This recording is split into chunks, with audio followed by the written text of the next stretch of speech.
Thank you so much.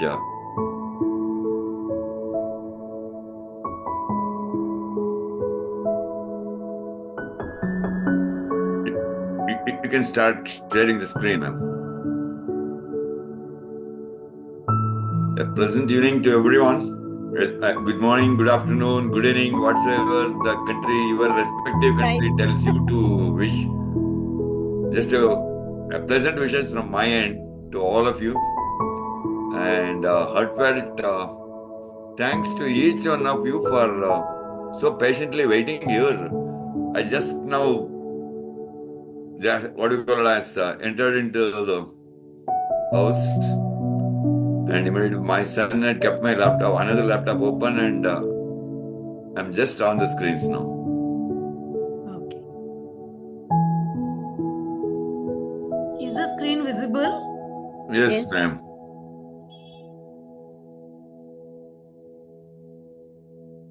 Yeah, it's visible. So, my introduction has already been given to all of you, and it is my, again, my privilege, honor, and pleasure as well to welcome all the participants over here, and also our backbone of the Indian chapter, Dr. Srividhya Gadam, and our beloved and most loved by all, our Vice Chancellor, Mr. Charles, sir, who is always there with us as a great support to all of us. And we get a lot of motivations when such a highly designated people do join us in all our sessions, and that gives us enthusiasm to work more and more, right? So, welcome back to all of you for day 3 of the International Internship University's Certified Global Trainer Program. I welcome you all back for day 3. I hope last 2 days you would have learned quite a bit, rather quite a lot, how to become a trainer and to be a successful trainer in our career. As I had already told you on day 1 itself, the goal setting. Goal setting is the most important factor when we talk about to become a trainer. Because I'll tell you one thing, goal setting for the participants might be different.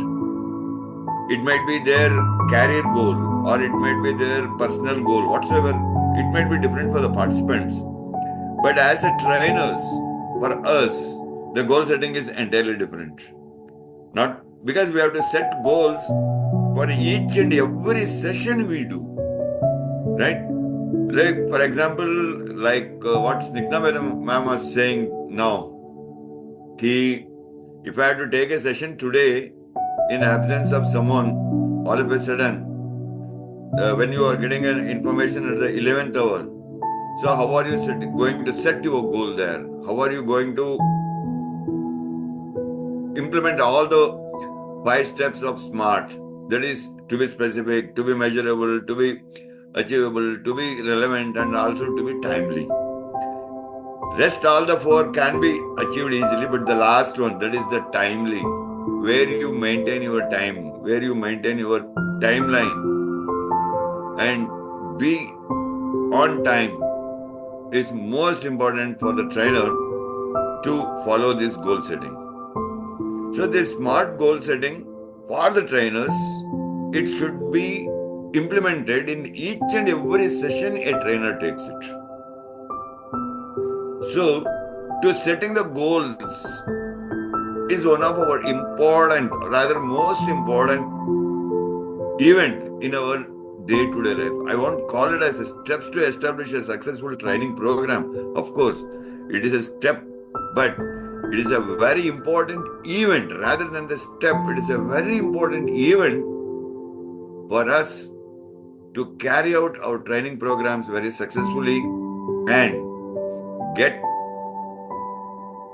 recognized by the participants. Yes, this particular trainer has something in him or has something in her.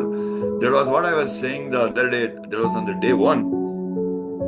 To be recognized amongst thousands and tens of thousands of people, to be like a pole star. A trainer should attract or should be shining like a pole star, so that there might be hundreds of stars or thousands of stars around it, but still the pole star can be recognized amongst all of them. That way, for that particular reason, for that particular cause, setting of goals is very important as a part of the trainer. Setting that goals that have to be realistic. I mean to say, the other day also I was saying they have to be realistic. It means realistic in the sense, yes, I can achieve it and I will do it. It should not be that I can do it. I will do it. That confirmation, that stability should come instantaneously into the minds and the hearts and the soul and the body of the trainer. That yes, I'll do it. Whatsoever may come, I'll be there on time and I'll deliver that to the best of, not to the best of my knowledge, to the best of the appreciation of the participants. I might be having n number of huge knowledge in my mind. Whatever may be the best of my knowledge I can deliver, but if that delivery is not understood by the participants, if that delivery is not causing any effective effect rather, on the participants, those who wants to implement that, those who wants to practice that in their practical life and come up in their career, if it doesn't affect those things, if it doesn't has an impact on those things, then that cannot be achieved. So setting of goals should be very realistic and should be reachable. Reachable in the sense, whenever we set a goal, whenever we are delivering a session to the participants, it should be reachable to the participant in the sense that it should be understandable to the participants in the most easiest way that they can understand. That was the reason the other day also I was saying, whenever we do give examples, let us have example A, example B, example C. One in the sophisticated manner, one in the good manner, one in the very low understanding people's way, very simple one. All the three set of examples has to be set by us. For that, the other day I told you 5 P's. Practice, prepare. Those first 2 P's has to be carried out by us, being the trainers. Then what would happen is that when we deliver our sessions in such a pattern, when we deliver our sessions in that realistic conditions, that time the impact of the training would be very, very, very effective, and it encourages the participants to grow, excel in their all the 3 styles of lifestyles, that is personal, professional and the social lifestyle. Otherwise, it will not be that easy. So it is our duty, it is our responsibility rather to set the goals in each and every stage we work. And for that, establishing that SMART goal, that means understanding that SMART part of it, acronym, and imparting that technique into the minds of the participants. That whatever you inject, whatever you impart the training, those things, that SMA, RT, all the 5 categories has to be injected into the minds and soul and the body of the participants. That should be the effectiveness whenever a trainer delivers a training. Next slide, ma'am. Yes, as we can say these things, like it is a matter of being smart with your goals. Being smart with your goals. What does literally smart means? Hey, you look smart now. What does it mean? Right? You look something extraordinary. You look apart from others. You are looking something unique. That thing has to be there even while we set the goals. Many of the people say, most of the participants, they say, yes, I'll set my goal, I want to become a doctor. Yes, you will become a doctor. You do MBBS, you will become a doctor. Even if you do MS, MD, MS, whatever you do, and post that you do FRCS, FR, whatever you do, you are called as a doctor only. You take any medicinal course, you do Ayurvedic, you do homeopathic, you do allopathic, you do natural therapy, whatever you do, you are being called as a doctor. But what is that smartness in becoming a doctor? To hold that degree, hold that graduation as a doctor, what is that smartness that you can achieve? That people recognize you not only as a doctor, but as a specific doctor for a specific treatment. That is what is smart is. So, as it is already explained here, the acronym which stands for specific, measurable, achievable, relevant, and timely. Of all the things, the last but not the least, it is always timely, where if you learn, if you implement, and if you are prone to one particular thing in our life, that is the time management, then rest all comes in its place. That's why there is a saying, a time for everything at its time. And a place for everything at its place. If you follow these two lines in your life, you are done with it. So, let us unpack each sector of creating a smart goal. Smart, yes. Specific. Here, next slide, ma'am. Specific means you have to be specific to the grassroots of your goal. That was what I was saying. If you want to do medicine, if you want to become a doctor, or if you want to do engineering, you want to become an engineer. Say you want to do some administrative course and you want to become a finance expert, or you want to become an administrative course and you want to become a economics expert. In those categories, in those fields, in those verticals, which domain are you picking up? In that domain, what is the grassroots that you want to get into? That grassroots, where you get into, takes you to the toppest branch of the tree, where the tree stands tall and is visible to the person, those who are standing at the foremost distance also. That is what that specific means. If you want to become a doctor, yes, fine, become a doctor. In which category you want to make yourself a specific doctor? Right? Just like,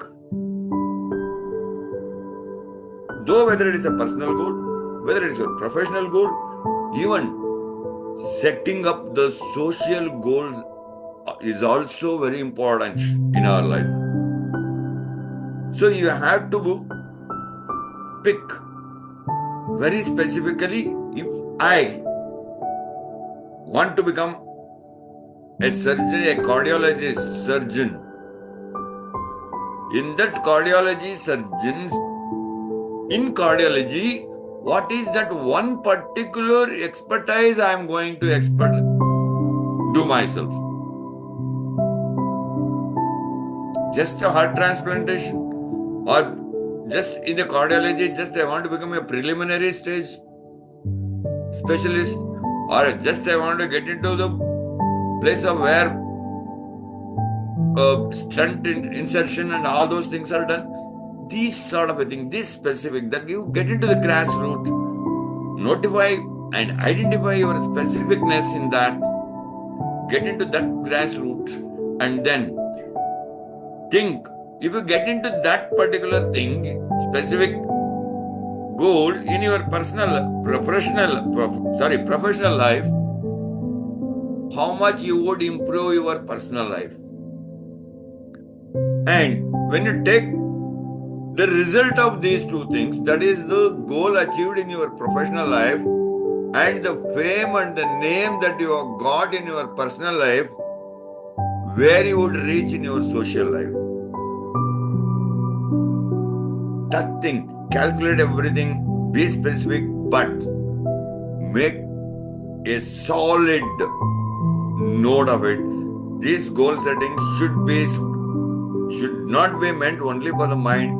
It should be beautifully scribbled on the sheet of paper and should be kept always in front of your eyes, so that every minute, every morning you get up, every moment you move from one place to another place, your mind always keeps on telling you, this is my goal, I have to get here. This is my goal, I have to get here. Then the measurable. Measurable, as I told you on day one very briefly, measurable is another category of setting up the goal. A goal should be measurable in the sense it is not measurable by taking a meter tape or a foot yard or something like that. But am I able to do this? Is it in my capacity? Can I achieve that? I may set my goal to become anything. But do I have that back support in me? Do I have that back support in the sense it is all around 360-degree support? We need to have it. I wanted to become a doctor when I was doing my intermediate. Then if I have to think, does the financial background of my parents allow me to go for that? Or can I get the support from any other financial institutions for taking an educational loan? And does my brilliancy and my literacy help me to get a good job and repay the loan to the loan vendor from whichever the source I have taken the loan? Or do I have that much ability that I can get into a free education system where I go through my entire education system with scholarship funds? In the same pattern, if I want to become a CEO of an organization, I have set my goal. Yes, I want to become the CEO. Say, today I might set my goal. I'll take my own example. Today I might set my goal thinking that I want to overtake Dr. Snigdha ma'am. Snigdha ma'am is the chairperson of Indian chapter, but I want to become the CEO of the IIU for the entire globe. Yes, very good. It is achievable. Is it measurable? My goal setting is right. I am very specific. If I have to measure that, do I know those languages that rest of the countries, when I go and visit them, when I go and give a speech, other than English, can I touch the rural folks of that country who may not be good at understanding English, but they might be good in the regional language? How would I improve that particular regional language? Or can I pay a translator with me, whoever translates my speech into that regional language? Do I have that capacity? Measure that. In the same way, whenever we set a goal as a trainer, yes, my session is there at 8 p.m. today. I have agreed for it. Before agreeing, I should set my goal. Yes, I have set my goal. Okay, tomorrow evening, 8 o'clock, I will prepare my PPTs. I will do everything ready. Measurable. Do I have knowledge about that particular topic? Can I deliver it effectively? Or can I just read out the slides and push the time so that the participants will not miss the day's session, whether they are bored or interested? That is not bothering me. Set that measurable thing in your thing. As a trainer, we have to measure our capabilities and capacity, that this particular topic, I can do it easily, I can do justice to it. That is what is more important in the measurable things. Because they are not only quantifiable, measurable goals reveal whether or not the benchmark could be met or not. You know your abilities best. You know your capabilities best. You know your strengths best. You know your weaknesses best. With all those factors in mind, you have to measure your goal. Yes, we can do that. This is how the training should be imparted to the participants also when they set a goal. That look for everything that can support you and which, if at all, if there is a hurdle in between, what are the measures that you are going to cross those hurdles or remove those hurdles? That's what does measurable means. Right? Because if they are not measurable, then you cannot afford you the opportunity to be decisive. You cannot take a decision. You cannot take or you cannot make a very firm or a very stern decision and just keep on hoping or just keep on guessing throughout your life, which would increase the pressure and stress on you. And even otherwise, when this pressure and stress increases in one's mind, they get into depression. And going ahead, they will start repenting for the same thing which was not possible instead of thinking further, looking forward and to lead their life. That is the reason. If it is not measurable, if it is not achievable, it is not in your capacity. Set a goal B. If the A is not available, I'll go for B. It is as good as giving a very realistic impact. Example, you go to a fruit vendor, there will be 5 varieties of apple kept in the window and with the fruit vendor's stall. One particular category of apple costs you some $50. The other might cost you $100. The in between might cost you $70. The fourth might cost you $20. The fifth one might cost you $150. So if you want to purchase apple, look at the capacity, measure your wallet. Does your wallet permits you? Your goal is to purchase the apple. Which type of apple that you are going to purchase? Does your wallet allows you? Measure your wallet. That means measure your capacity, measure your capability. That is what the measurable in SMART tells you. Then the next category is achievable. Is it achievable? Is it easy? Is there any hurdles in between? Because when you set a realistic goal, when you set a true goal that can be measured by you, and you have that ability, capability, capacity in you, and you have the relevant knowledge about that, only then it will be achievable. I'm an arts graduate. Now, yesterday, the day one also I gave the same example. I'm an art graduate. I want to pursue medicine. Is it possible?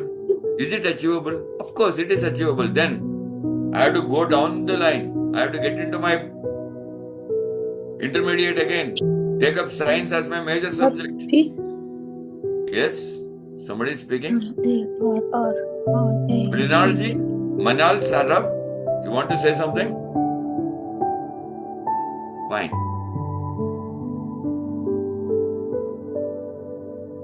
I have to get back to my education again. I have to get back to intermediate again, and I have to start understanding the science. In the science, I have to start understanding chemistry and biology to become a medicinal expert. is it achievable? Is it within the realm possibility?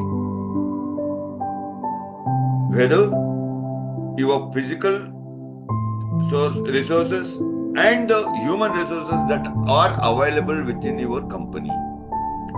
Within your company here, it is set for the corporate thing. Within your company means within yourself.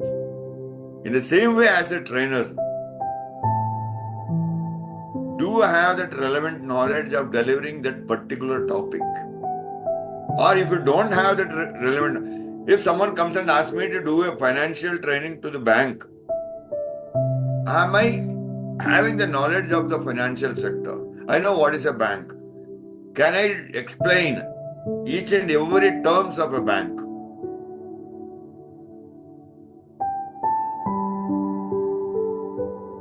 So all these things, if I just having a knowledge of a bank will have 4 types of accounts, you can open any account, you can close any account, you will get interest, that will not suffice.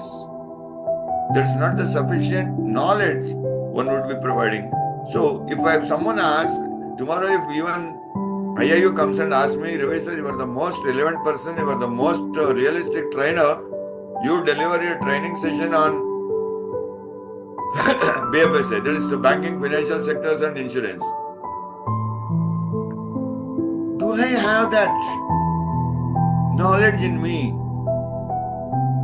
Do I know what is the term economic means? Do I know what is the complete definition of finance? Do I know accounts? How many columns would be there in an account book? Only then I can achieve that goal as a trainer. Otherwise, I have to say, thank you so much, I am very sorry. I am not relevant for this particular thing. So a trainer should be aware of himself or herself to understand the topic and measure himself or herself whether is it my cup of tea or not. But to put it down on the papers might be difficult because it requires a lot of planning process, because you cannot have to put it aside because pie in the sky, perfect world aspirations, you have to do a lot of gym here. Means I meant to say you have to do a lot of exercise over here to evaluate yourself first and upskill your talent and have that physical resources available at the right time for you. So, being realistic and thinking about your own self, doing the self-SWOT rather, before you set your goal and achieve that goal. Right? Because at times what would happen is that we want to touch the sky. That is the goal. But who will put the ladder to the sky? That is the question, which is an unanswerable question. Everybody wants to touch the sky, but who will put the ladder to the sky? That do I have that ladder in me? Only then I should set my goal to touch the sky that is achievable. If not, that sky is not achievable to me, I cannot achieve to touch the sky, then I should drop that goal. Right? Any questions so far?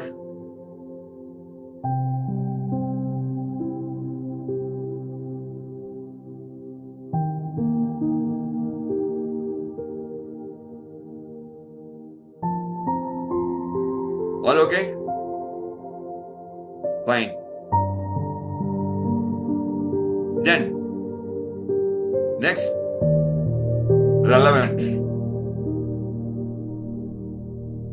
So with goals that embody your core values, you will find yourself more inspired to reach them in times of hardship. It's not enough just to set lofty ambitions. They must be relevant and help you stay on track. What does that relevant mean? Relevant means, are you on the right path that your wheels can move smoothly? If you are on a very congested and a very narrow mud road, can a huge 30-ton tanker move on that? Or just a bicycle is easy for you to move on that road? Which is relevant? 30-ton tanker or the simple bicycle? Relevant. Is that goal, whatever you have set, does it falls within the stream of your education? Your education means whatever the academic expertise that you have achieved, does that fall in the same line? You might be inspired by because inspiration is external, motivation is internal. There would be a lot of external inspirations we get. At times, you might get diversified or you might get diverted from your educational stream where you might plan to get into a generic goal setting. Say for example, I am pursuing my engineering. I want to become a football player. Yes. Then you might ask me the question, you want to become a football player, why are you pursuing engineering then?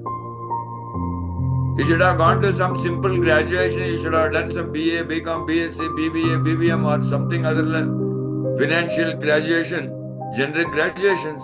You would have practiced throughout your life and you would have become a football player. True that.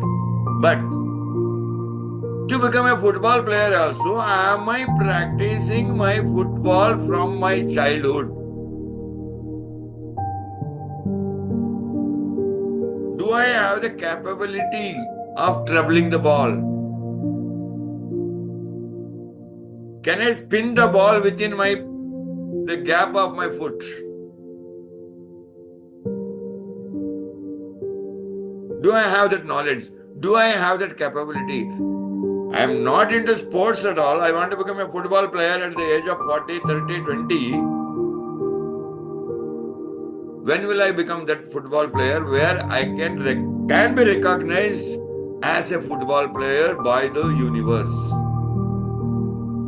Or I want as a cricketer by the universe. From when I have started practicing it, from when I have started dedicating myself into that particular game.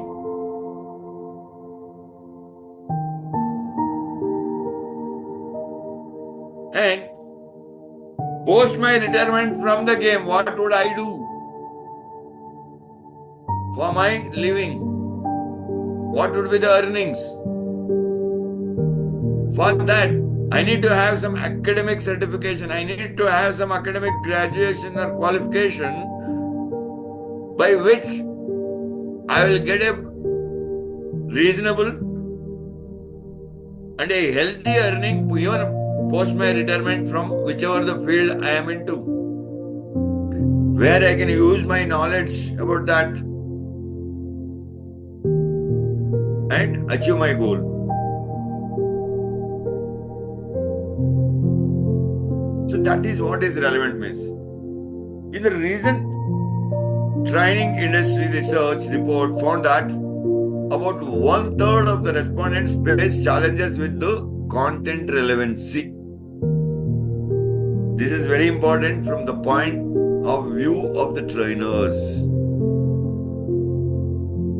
As a trainer, many trainers, as I mentioned it in this thing, that about 1/3 of the trainers. 1/3 of the trainers say, okay sir, if you give me the content, I will deliver it. Will that delivery be effective? Will that delivery give any knowledge to the participants where they can implement that knowledge and build their career in the better way. Just getting the content and delivering, even a teacher can do. Then why the trainers? A faculty in a college can do. That's what they keep on doing throughout their professional life. Whatever is there in the book, they read it out, make some amends to it, simplify it and tell it to the students. But will the students be implement those learnings? No. Because the content is huge, delivery is huge, though that much huge deliveries cannot be implemented in the life. But then that is the difference between a trainer and a tutor.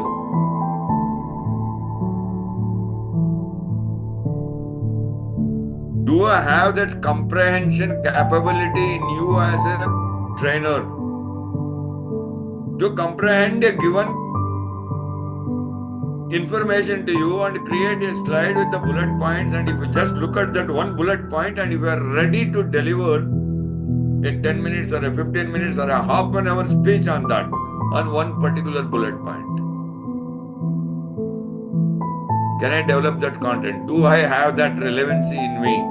Tomorrow if someone comes and tells me, Dr. Ravi, can you handle this topic and can you deliver any effective training on this, an impactful training on this? If I have to deliver that training, I should be capable of understanding the content, whatever they give. After understanding, can I comprehend that? Or can I mold that into the way of delivery where it goes and sits into the minds and souls of the participants and they start practicing that in their life immediately?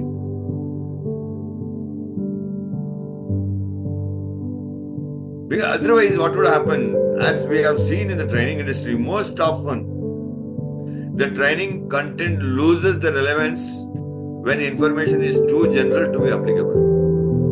Everyone knows what is the general information that we give.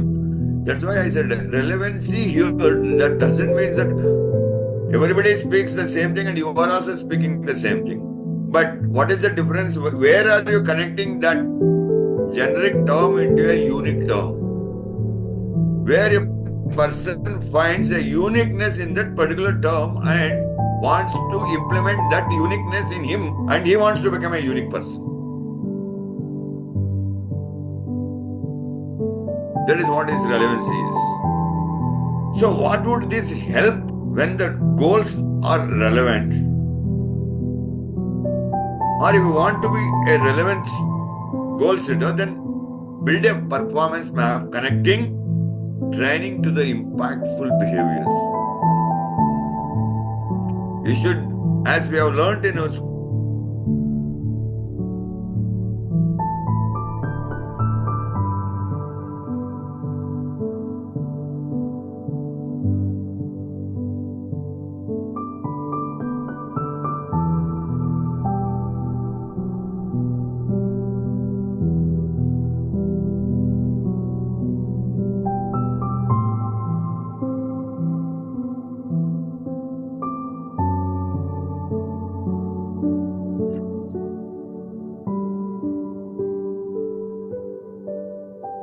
Yes.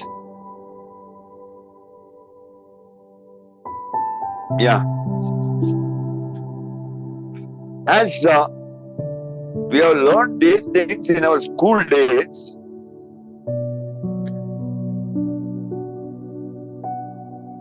that there are two kinds of what do you call as reading comprehension we do. One is a seen passage, the other one is an unseen passage. That means, seen passage, the content is given, the questions, you read the content and answer the questions, simple. But the pattern. But at the same time, when we were given the knowledge to answer the unseen passages. That means a pictorial is given in front of you. You have to create a story of your own by looking at the picture and answer the questions that are being asked. If that story that has been created by you, looking at the picture, is not relevant to the picture that is being put in front of you, you will not be able to give the right answers to the questions. So you have to build a map that connects your training and the content. How are you going to comprehend this training content?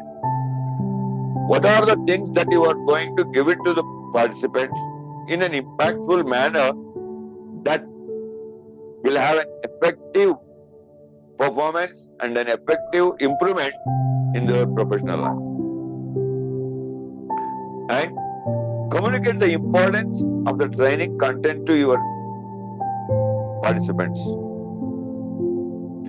What is that one thing important? You have to communicate that. What is the training content tells about?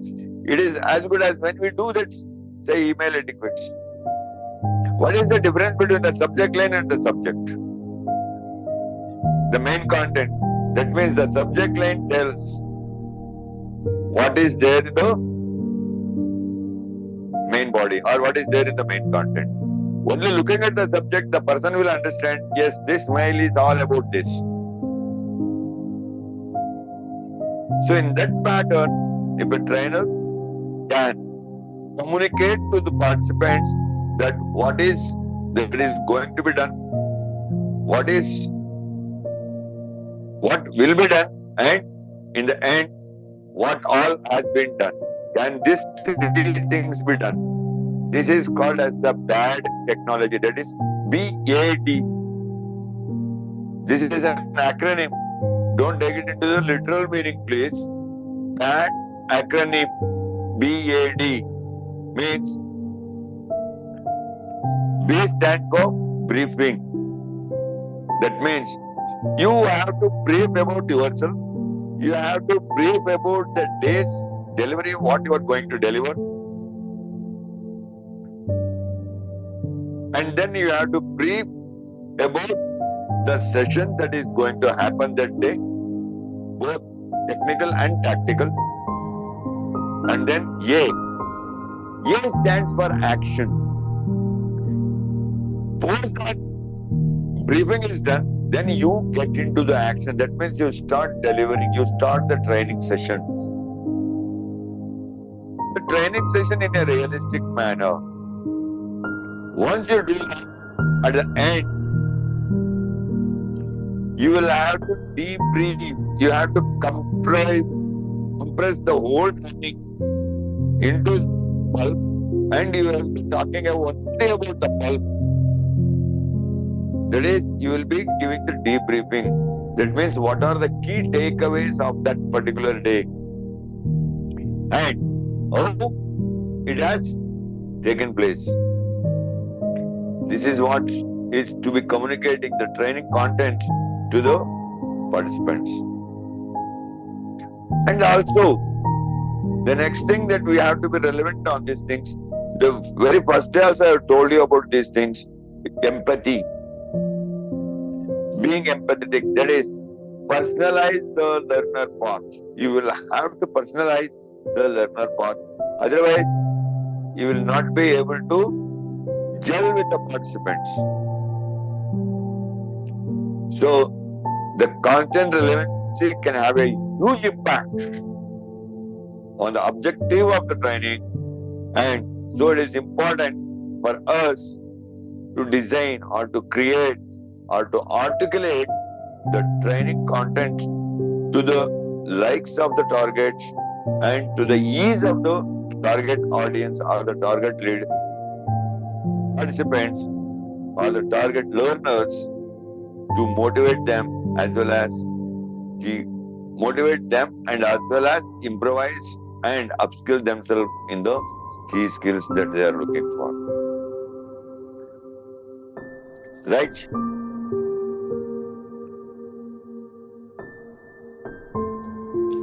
Next slide, ma'am, please.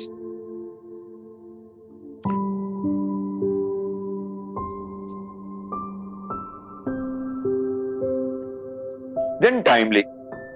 Timely, as I already told you, this is the last of the 5. Timely goals, they are anchored within a lifetime, adding time to your sorry,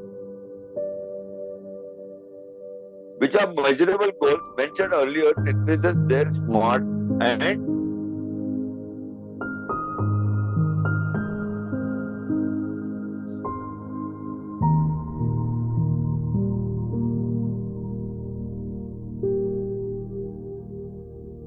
just a second, please.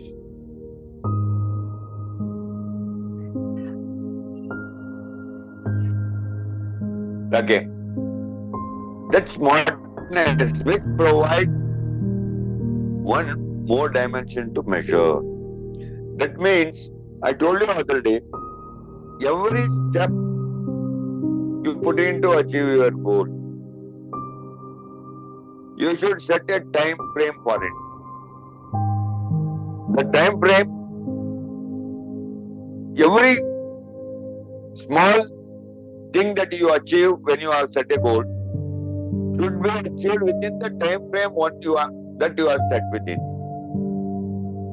Otherwise, it cannot. If you procrastinate one schedule of your goal, then your entire goal will get postponed by a long way. So, everything that you set in your goal, that means if you set a time slot, if you schedule your achievements, every stage of your achievements with a time frame, that becomes the smartness in prioritizing and achieving your goal. Right? Then, because you can achieve your goals overnight, having a deadline will prevent and steady progress towards your ideal destination. Because everything you have set a timeline for it. And once, if you miss that timeline, your deadline will prevent and steady progress towards your ideal duration. Then break down your training sessions or your training goals into the functional sub-goals. That is what I was saying the other day. Short-term goal, mid-term goal and long-term goals. In our training schedules, whatever we make, you should set a goal. Yes, during the first hour of the session, I am going to do from this to this. This is the content that I am going to deliver in my first hour. In the second hour, I am going to deliver this much. So, within this 2 hours of this thing, at the end of the second hour, what should be my debriefing? What should be the key takeaways? Or what are the set of questions? What are the key takeaways I need to check with the participants? Do that. It will give you the realistic learning of the participant, how much you are delivered and how much the participants have captured from you. Because all of us know that the learning is a process, right? It is not a one-time this thing. It is not a OTP. One-time password, it came and it went. No, it is a learning process, and also it is a continuous process. There is no break, there is no full stop for that. Only commas in the learning process. And you cannot learn anything overnight. Or just by saying, yeah, I know it. No. Because I know it always makes you to fall down. It always makes you to step down. What do you know? Because whatever I learned during my academics way back 50 years ago, the same thing, same stream of engineering is there. The content is different. The learning is different. The syllabus is different. If we have to cope with today's generation's engineering system, then I will have to learn what is there in today's engineering system. That is very important for us. Right? Hence, next slide, ma'am, please. If you can create the training goals which are specific, measurable, achievable, that is aligned with your training programs, which are relevant and also which are timely, effective, then you can have an impact on your sessions and also the trainings.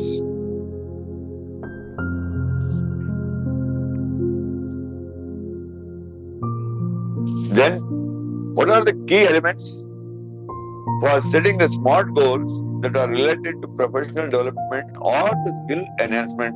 They are deepen your subject expertise, bring new skills into the team. They also give good resource ideas to share with the team. Then it makes you to learn the most important factor of the life, that is the time management. Once you learn the time management, once you implement the time management, you become the most disciplined person on the earth. And then engaging the learners, you'll have get that skill how to engage the learners, means how to engage the participants. Sorry.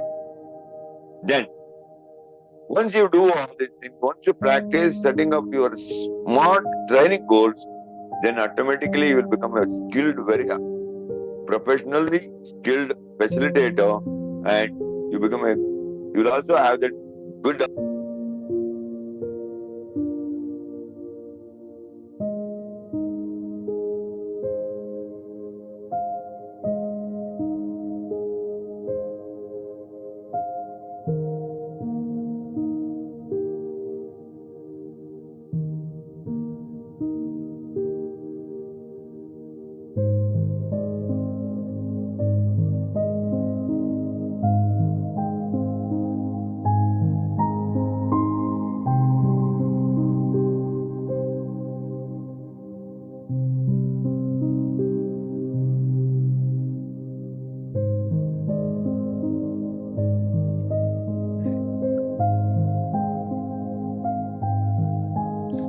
And it will create a hands-on experience.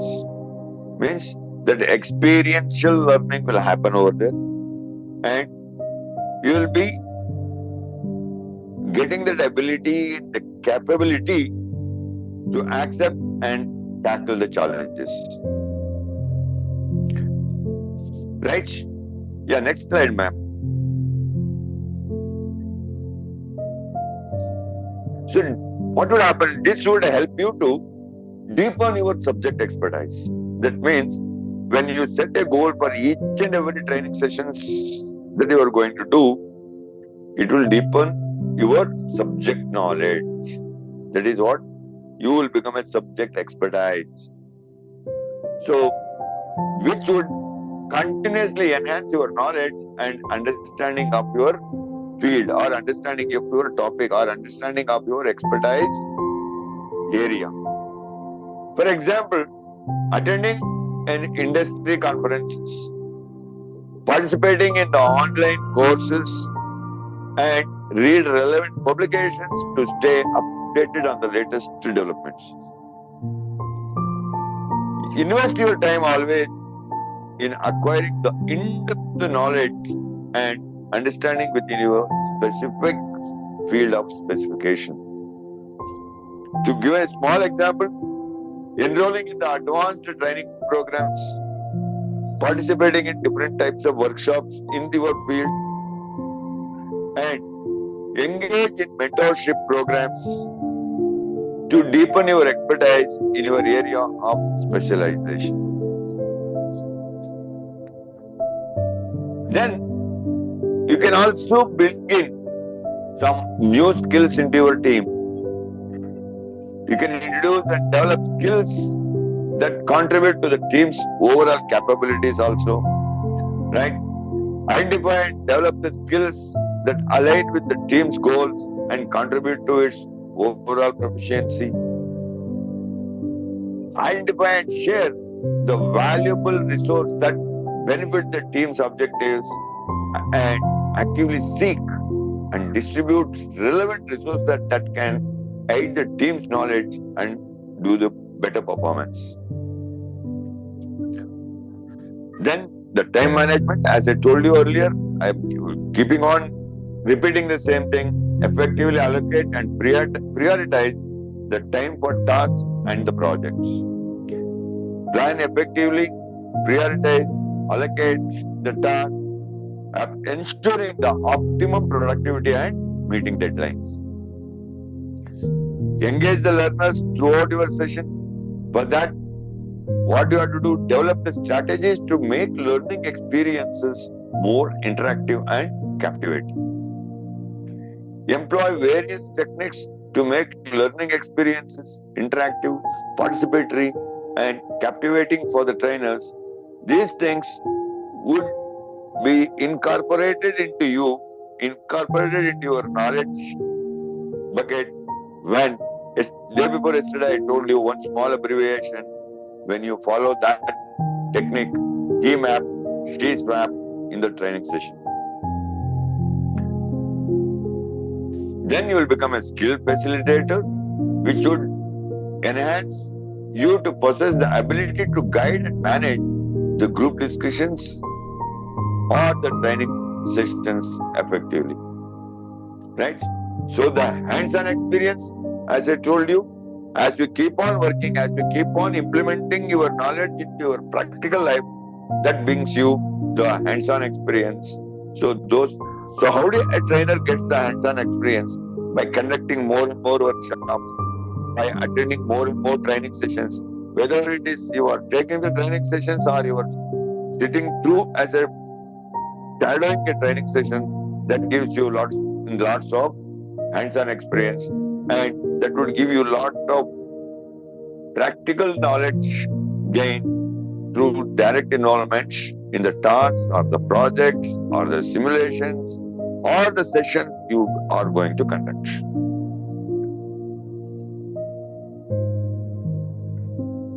So, as an important part to the trainers should cultivate this skill of accepting the challenges and also tackling the challenges.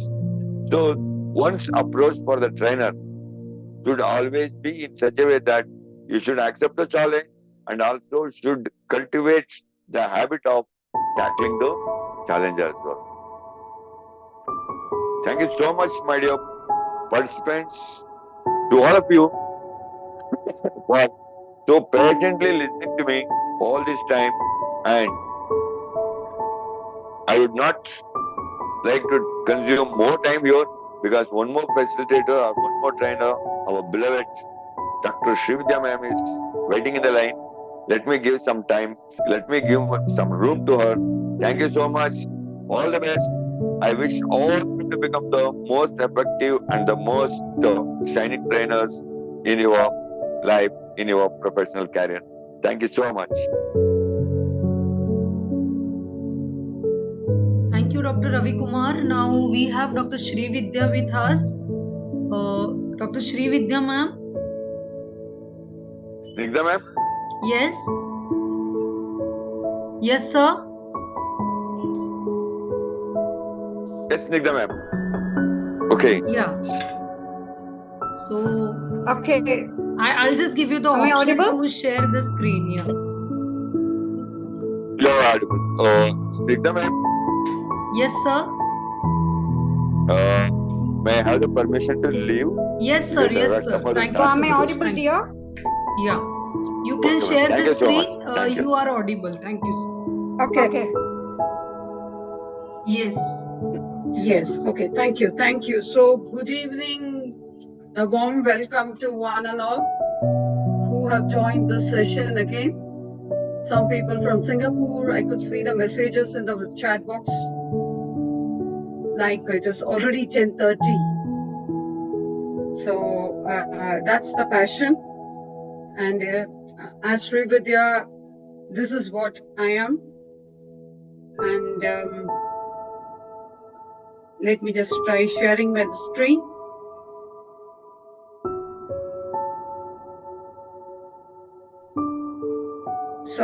my request to my fellow participants and the trainees who have joined in today is that if at all we are stuck up with any kind of technical glitches like yesterday, let's handle it with more professionalism, and you can always stop me and you can always tell me exactly that you are not able to view my screen and you would like to have the screen to be viewed. I'm always there to help you. So let's all together celebrate this moment of our life so as to evolve as self, community and terrain. That means what is required is that we need to evolve. That's the purpose of this training session, definitely.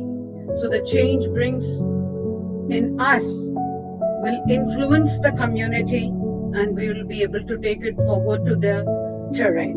Terrain is the earth. On that note, I extend a warm welcome to you all. And as we all know, so we talked about exactly what is the purpose of this session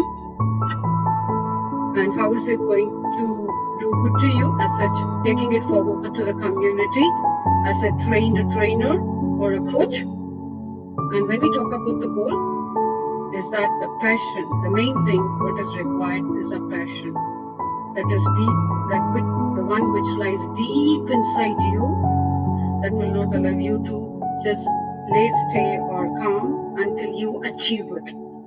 So that's what is the goal is all about. So in that process, what is required is that we need to deepen our subject knowledge. We need to develop the expertise.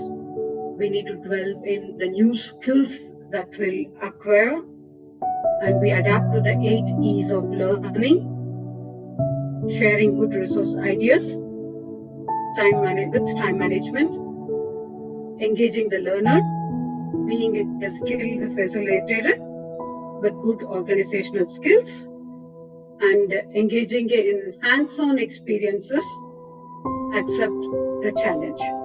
This, in other words, as educators, we all know about the Bloom's taxonomy of knowledge, understanding, application, evaluation, and the synthesis.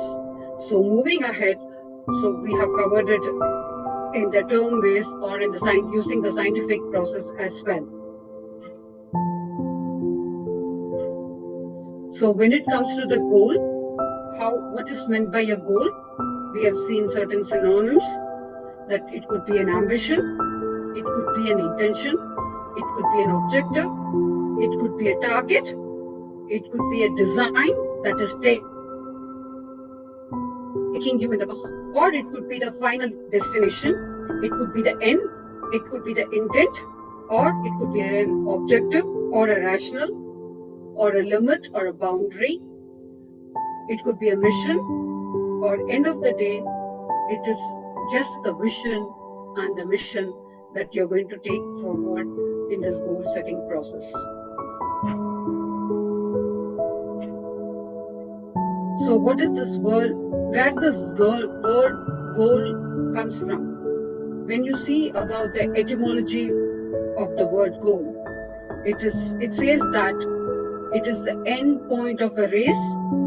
It's of an uncertain origin or a boundary or a limit. It could be the final destination where you're going to reach.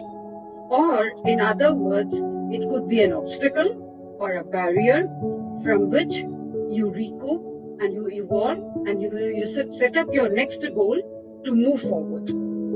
Or in other words, like how did it relate to the sports? When it comes to the sports, it is a long pole, a final pole that we just stuck with, where we reach our goal, where we place the ball to put the score, and such that that's how the word goal is more related to the world of sports. However it is, whether it is a life experience or a sport event, in either ways, goal is that you achieve, not to get stuck there, to move forward. So the word derivation, why is the goal called a goal? Is that You are setting up a target for yourself, you're achieving it, and you don't get stopped there, and you move forward in the process such that you're able to achieve the goal in the process, doing what is required for that particular situation or the particular experience that you are facing in that particular time of your life, and also the place. So here everything counts: the time, the place, and the people. End of the day, what is being the goal, to whom it is being delivered, how it is being delivered, when it is being achieved, after achieving, what are the next steps. So that derives the goal. So setting up a goal is definitely is not a destination, it is an ongoing journey. That's what we need to understand. So again, as I told you, when you know exactly what is your goal, what is your particular goal, who should we involve in this process? That is what is the thing. This is a beautiful story.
Related to our goal setting. That means we need to have the right people in the right direction with the right mentoring to move forward with our goal. So what is required to setting up a goal? Exactly what to do is one thing, and with whom, with the right kind of people, in the right direction, in the right time, and to achieve it, moving forward, what is required as the next steps. When these are defined, then you have already set your goal. This is what is so called SMART goals. That means you set your goal, you know exactly you're going to achieve it with very simplicity, that is totally measurable, and you're able to achievable, that is achievable within the given time, and you're able to reflect on it. Okay? So this is how we set the goal. So what is required in this process is, to achieve a goal, we need the right people, right place, right time, right strategy, right attitude, and the right effort. These are the key things that we should always remember when we set our goals. Do we have the right people with us? Are we working with the right people who are in the certain same level of wavelength, who are able to think in the same way that as we think?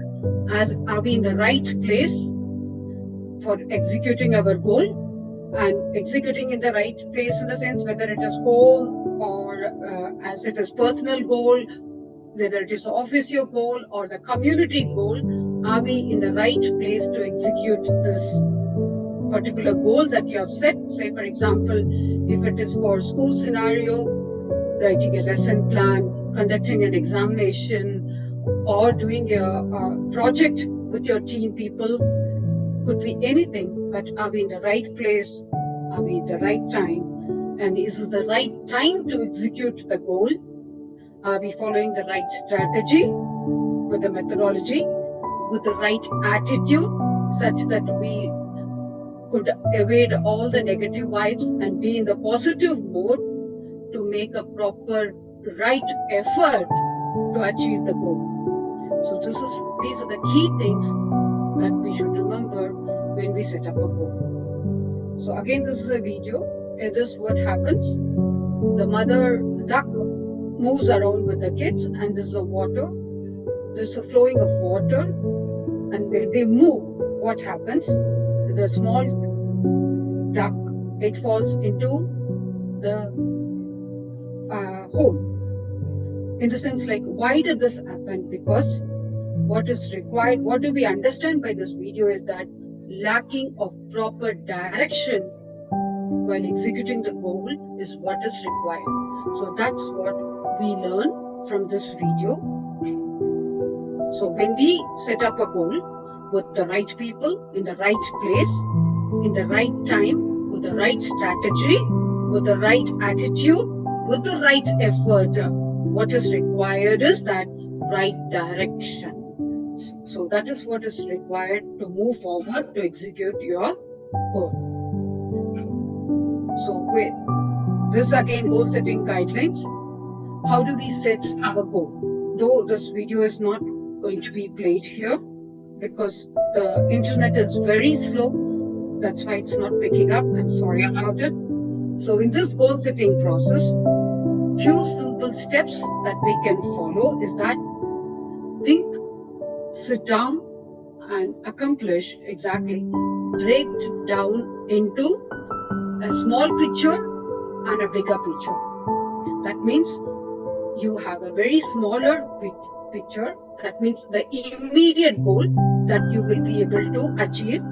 But with the small pictures, with the smaller goals, one after the other, as I was mentioning about your destiny is the bigger picture, the bigger goal that you want to achieve. Say, for example, in a school scenario, if it is the summative assessments that we are talking, so many formative assessments, the marks are being decoded and made into the grade, and it is summed up to the summative assessment.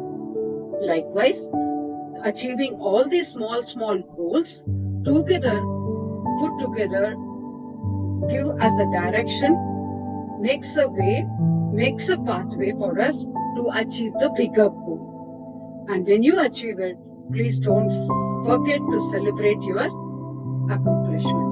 So what is required here in the goals setting process is that small goals to the big goals, make a plan of action, celebrate every single achievement that you do so that you review, you refurbish, you regenerate, you rejuvenate, and you refresh, and to move on to achieve, and you remain no static, always it is dynamic, so that you make the changes in the process of evolution, such that every single experience is a learning experience towards the final goal.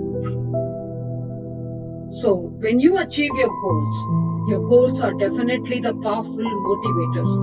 As I mentioned in the second slide, those are the dreams which never let you sleep.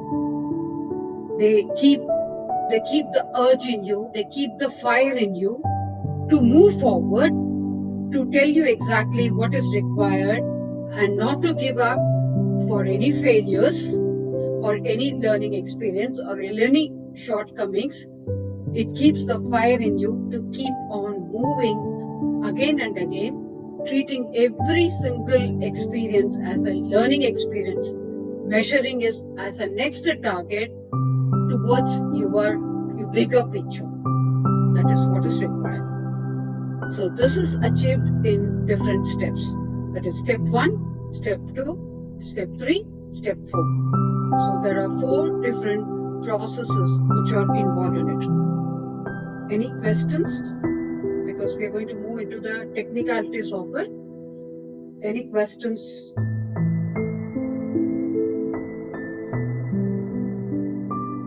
Can we move further, please?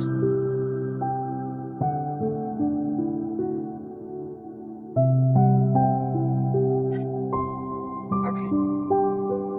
So, moving further, what we need to do while setting our goals is that categorize your goals very clearly in the scenario, everyday situation, on everyday basis that we do normally.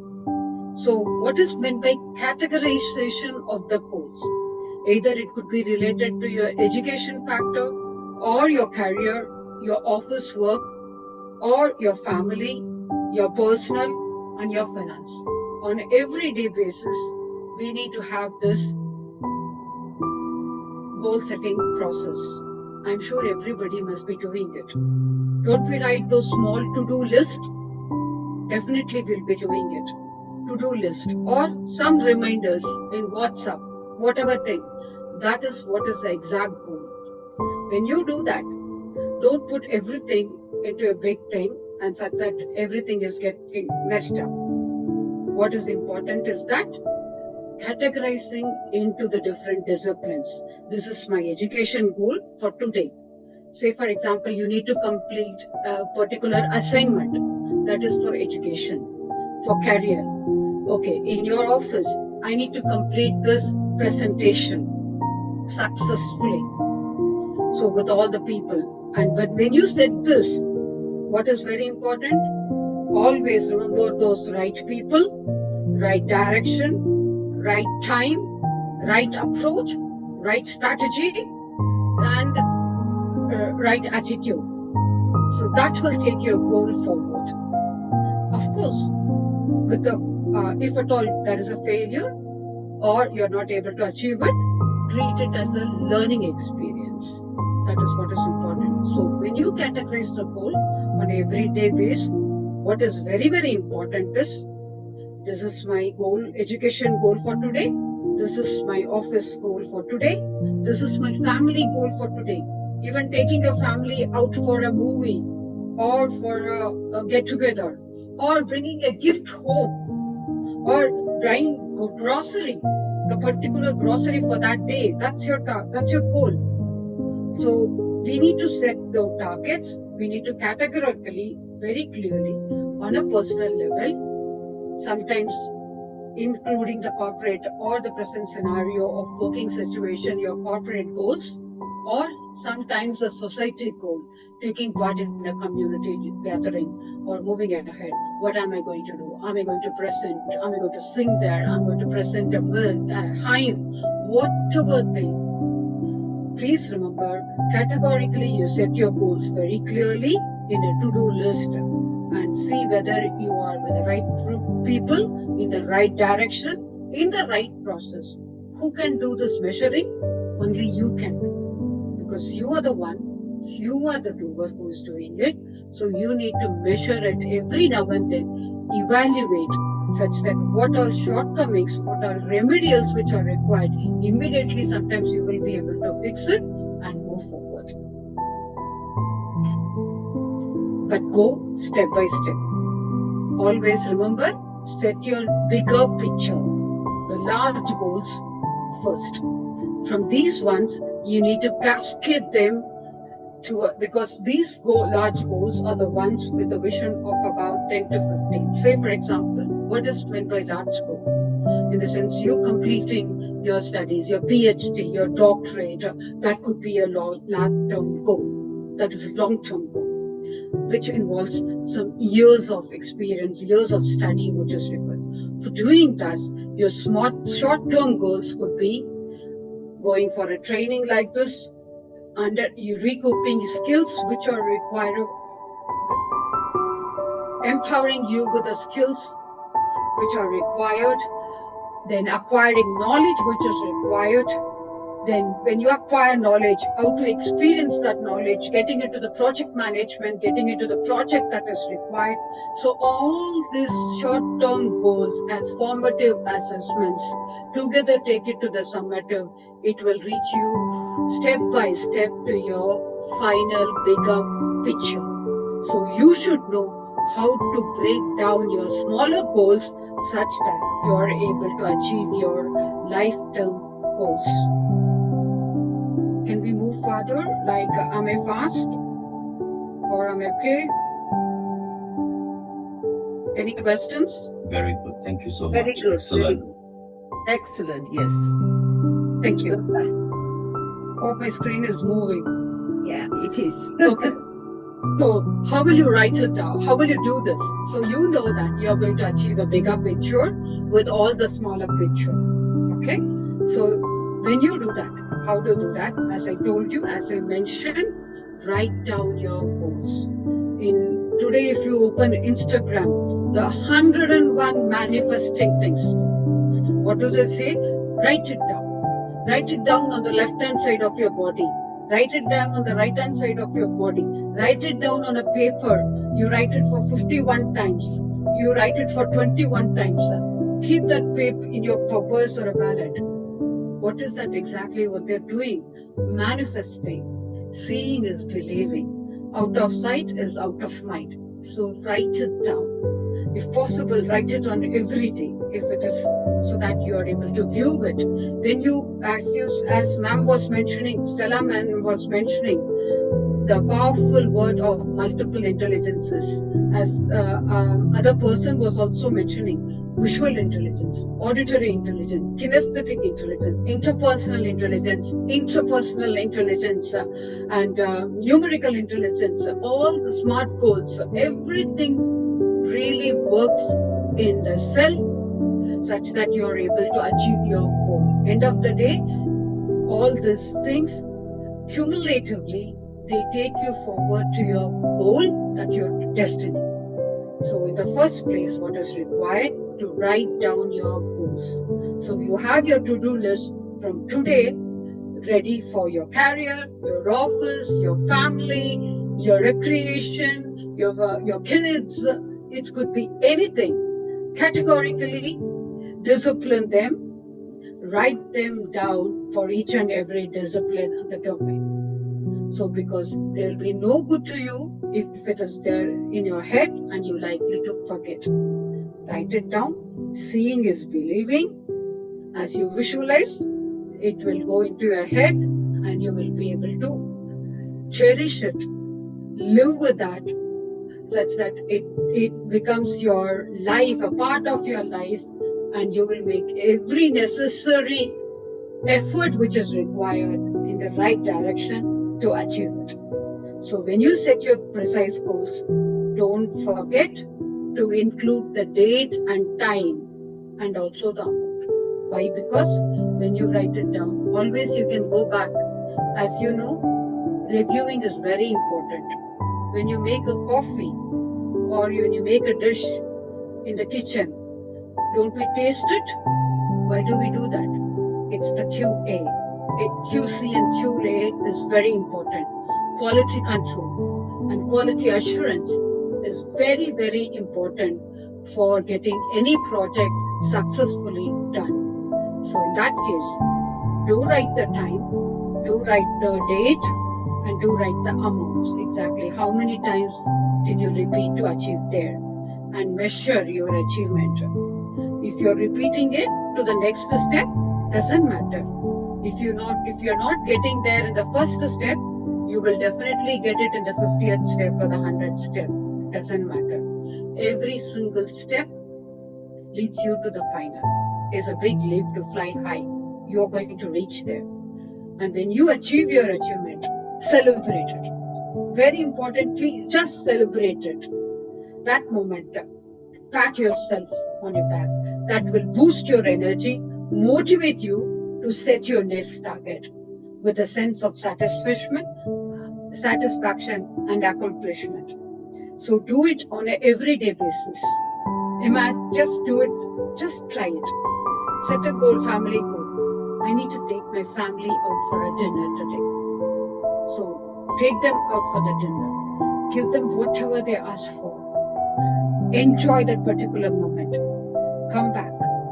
On a personal note, take out that thing. That time, you feel that your goal has been accomplished with the sense of accomplishment, thinking about all those smiling faces of the dinner, such that your goal is achieved. So enjoy. Remember, the goal setting is not just the process that you see in others. Say, for example, in a corporate scenario, when you work in a corporate scenario, you set a goal for yourself. You're going to train a trainee or a new person who has joined the office. So when you assign tasks to them, imagine you're going to give all the tasks with the JDs, your job responsibilities. You need to do this. How will the other person react to? He will feel like just dropping everything and running out of the office. Instead, set him smart short-term goals, saying that this is what you will do, this is what you will do, this is what is the thing. And don't forget to celebrate the achievement of that person, such that you are able to ameliorate your respect with that other person, and the impact of the bonding that you're going to develop and with that particular person is immeasurable. Hope you will agree with me. So this is how we should set our goals. In this process, the key thing is evaluating and measuring. For QC and QA is very, very important. Whether it is personal goal or a community or a corporate goal for an office or for a community goal, doesn't matter. This is what is important. What went wrong, what did not go wrong. If at all you enjoyed a particular moment of it, which is the moment that you enjoyed the most, that was very easy for you to achieve, or the other person could achieve. So that will define the other person very clearly in you. In the sense like yesterday, for example, let's take the yesterday's session as an example. In yesterday's session, doctor was mentioning your screen is not moving. So today, I'm very cautious in every step to see that, is my screen moving? Is my screen moving? So this is very, very important. Ultimatum is that, what is the main objective of the session? The learners should benefit. So to achieve that, what is required? If this is required, if I should not be too fast, I should give more kind of examples. I should be more relatable to the particular situation. Why not we do that? Ultimately, is that our goal or objective should be achieved. So this evaluation, this measuring process is the key thing which is very required in achieving success. So for this, again, one more story is that, if at all, I will come back to it during the course of the session. Let's hang on to this now. So when you achieve your goal, which was the difficult part in it? What was required to come across that difficulty, that adversity part of it? And what was the skill which is required to recoup yourself, to evolve yourself in that particular situation, to move forward? Exactly. So this, what is evaluating, measuring is very important. And what is the key thing? Write it down. Every single step, please put it down. On an everyday, note it, go back, review, check whether, achieved with a sense of accomplishment, again, celebrate it. If it is a learning experience, go back, check.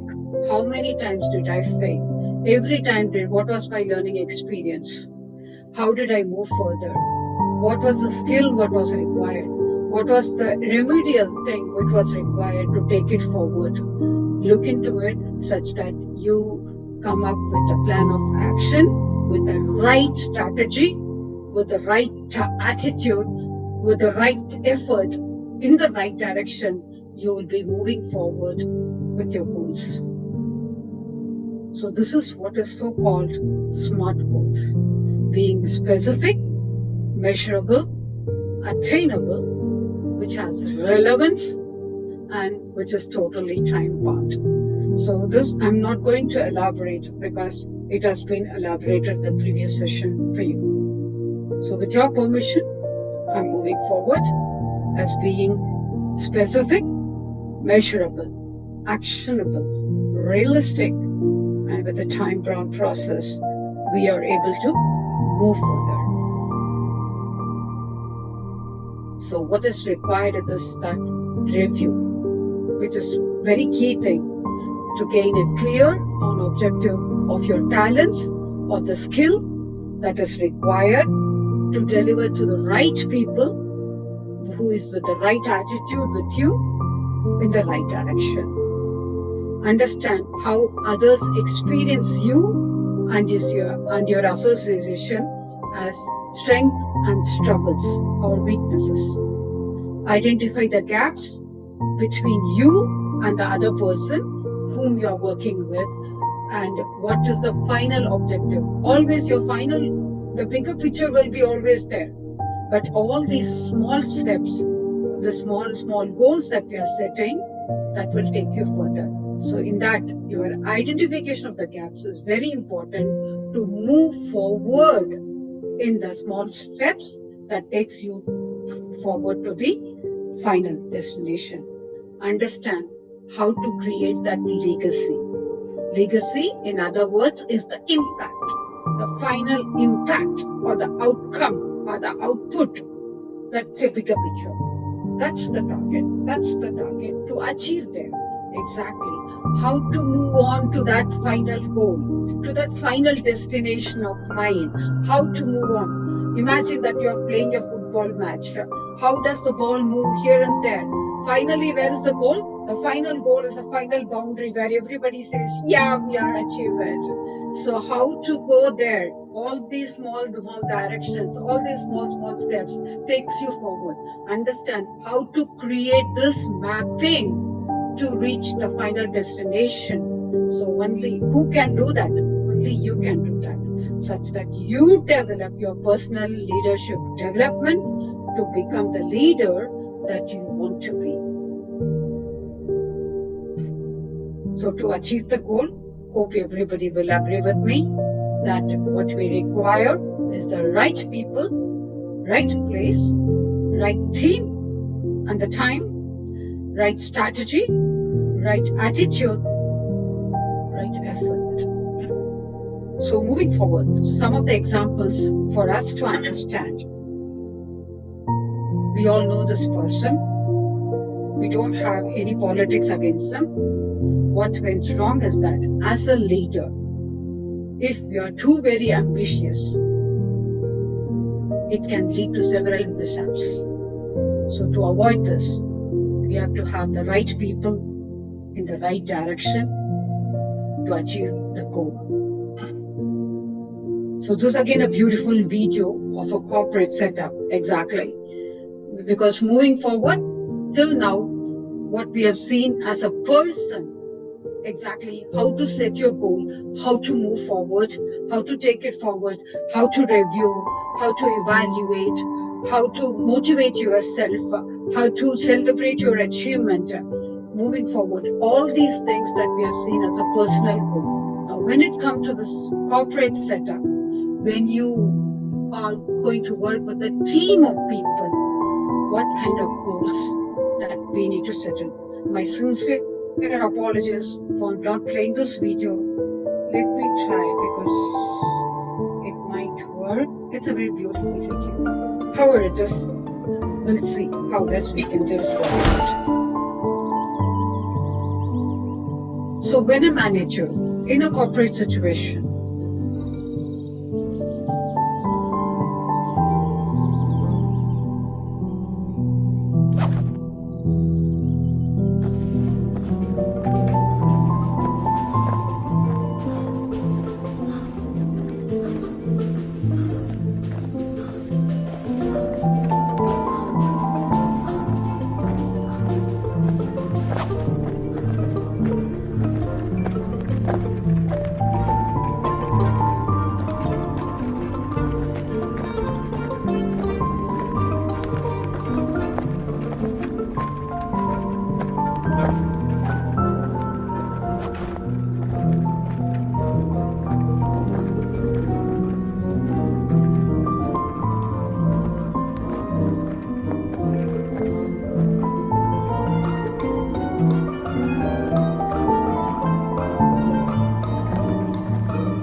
When a manager or a head of business exhibits a lack of ethical behavior, being very stressful, bossing around people, what happens?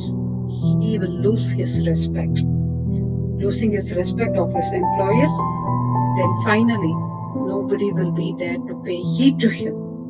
So what is very important is that we need to have a very ethical behavior with a self-decorum, with a sense of empathy, such that our employers are more with the receiving end, and they will be willing to work with us on the platform of respect, trust, understanding, and team effort. So when you are going to set your goal with all these things, again I repeat, respect, trust, empathy, understanding, and also about achieving your goal with a team effort, you will be able to achieve your goal in a corporate scenario.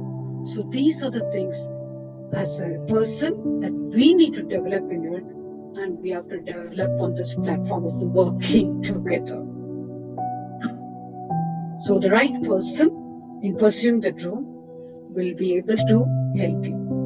So you can inspire your fellow employees or the fellow colleagues who are working with you with a proper guidance in the rightful direction to achieve the goal. Because in the day, when it comes to the corporate goal, the impact or the inflictions will be more. So here, there is definitely, when it comes to the corporate success, there is no question of failure. So everything has to be, if not perfect, at least close to perfect. So we need to have the right person in the lead. So the right person will be able to guide and mentor the whole goal setting process with the inspiration of the vision of the future, motivate and inspire the people with whom they are working, manages the delivery of the vision, coaches and build the team with a team effort such that your key performance indicators are not just KPIs, to keep the people interested, to keep the people informed with the short-term targets that you're going to set for them, to keep the people involved who are going to stand beside you when we have shortcomings, saying that don't worry, we'll be able to do it, let's do it. So involvement, keeping the people involved and keeping the people inspired to achieve that bigger vision, the bigger goal, is very, very important as the KPIs as we move forward.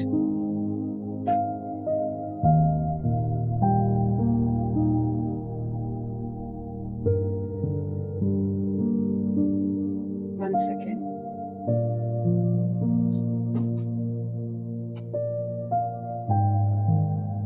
Okay. screen is visible? Yeah. So with the right strategy, the true leaders as we are, when we set our goals, we always practice the 3 R's. Respect for self, respect for others, and the responsibility for all the actions. Thereby, we are in the right direction, and you take it forward, so you will be able to inspire your teammates by showing them how amazing you are as they deliver your goods, and you inspire them by showing how amazing they are by working together with you as a team person. So your role as a leader will evolve as a team player as you're able to move further. So the bosses whom we remember as always were always the bosses who have provided that space to grow, opened the career doors, defined exactly what is required. That means for all the shortcomings, saying that don't worry, we'll move further, recognize, acknowledge, and reward us, develop as leaders, inspire as we stretch higher. They lead by example, where you're going to do that.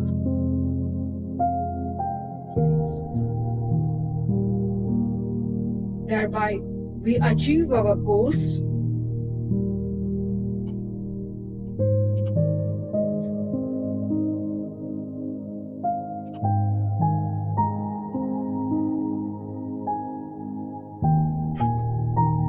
With the right focus.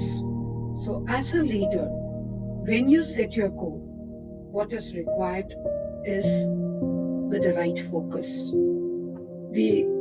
You remember, you can relate to the archer figure, the picture that we had in the beginning of the session. The target, that is very important. So when you have your focus, these are the 3 areas of focus that we need to have around. The inner focus that shows exactly what is required in you as a person, in your thoughts, in your feelings, and your emotion in achieving that goal. That will help you in your intuition and your decision making. What is required, what is the skill that you need to equip yourself that will have an influence upon others. When it comes to the others focus, the ability to think about that situation from others' view, being empathetic, putting yourself in their shoes. If at all anything didn't work out, why did it work out? How did this happen? What made it happen this way? What could have been done well? What could have been avoided? What could have been done as a proactive measure? So thinking everything from their point of view will help you to have your others focus, whether it is personal focus or the other person's focus.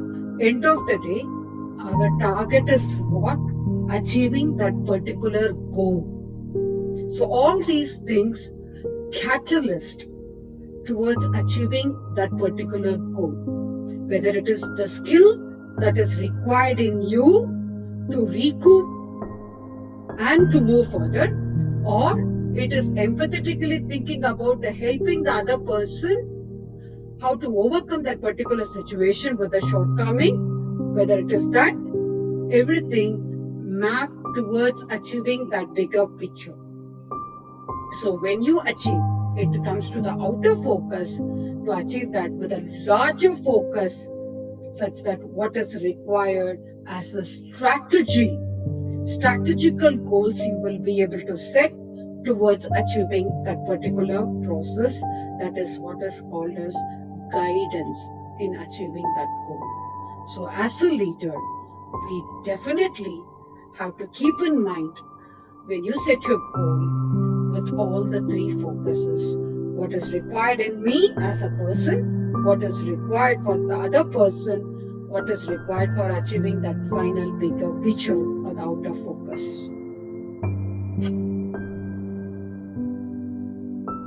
So, as a leader, definitely how to fix it. Hope you will agree with me. Prepare to serve, get into the shoes, give them the credit or a blame, and invite the members in the decision-making process, and strengthen your communication very clearly. Your communication should be such that you are more receptible. It should not be bossy saying that I'm doing it for you. They should enjoy being with you, and they will be able to deliver the goods. Be a leader, not a hero or a boss. And so we can take few examples from the field of education, as we are all educationists. What kind of goals could be set in? When it comes to education management, it could be goals on decision-making process. It could be goals of preparing for some change and formulating the further course of action. All these are small-term goals. I'm talking about all these are categorically, which comes with the planning, implementing, and also the deliverables of controlling the whole situation. All these are bigger goals, and these are the short-term goals that we can set towards that. That is, could be decision making, preparing for change, formulating the course of action, ascertaining objectives, deciding the activities, and formulating the goals. So all these things will categorically go into the domain of planning. So when it comes to the implementation, what is your short goal for communication? How am I going to communicate? Okay, I'm going to be very specific, but yet I will be firm. So directing, giving them directions, this is a very key thing when you set your goals. Very, very key thing. Because as I told you, when you're going to achieve it, your target, what they have to do exactly, that one particular thing should be done. There could be many steps which are leading to that particular target, but that target should be very specific, accommodating for all the failures, coordinating and motivating the staff. All these things categorically comes in the implementation process. So when it comes to the whole controlling, finally, monitoring activities, determining exactly what is achieved, review process, evaluating performances, implementing corrective measures, measuring performances, taking corrective action. So that is what is the whole controlling situation. So to achieve this, what are the qualities that are required as a successful education leader is that being sensitive to the feeling of others, very responsible and friendly. As I told you, it is developed on the platform of respect, understanding, empathy.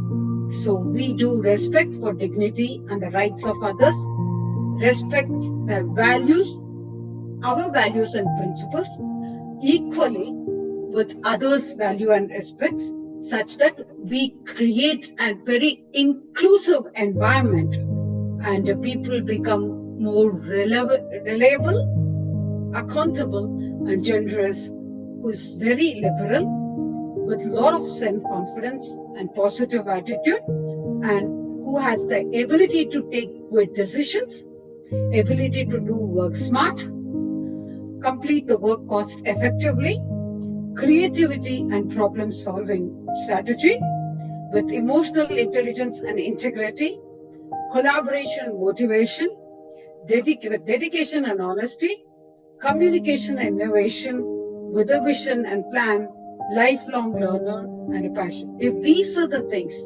relating it to one experience or an instance is that, say for example, being absent to a school or a college or a university is a usual scenario by any teacher or a professor. So what is required from a leader's point of view is that who is going to proxy that class. So when you give the proxy chart, exactly what is required from the side, okay, this person is unwell. In a case of emergency, they've taken leave. So understanding it from that point of view. So accommodating exactly for that emergency situation, to handle it exactly, to prepare a proxy chart for that particular day, for all those classes and subjects and the hours that are required, not taxing the other person who is coming to help us. So keeping into consideration exactly how to make this more lively without taxing the other person, engaging into a more creative aspect of it instead of a teaching lesson. How can we have it as a PE lesson? Can we ask as a discussion? Or engaging students as learners, students to take the lead. So all these things come into as goal setting environment or a goal setting process in a education environment. Since we have taken education as an example, I'm just trying to give an example from education point of view. Hope you will agree with me. Can we move further, or do you have any questions on this? Because now we will be moving on to the next session, next part of the session.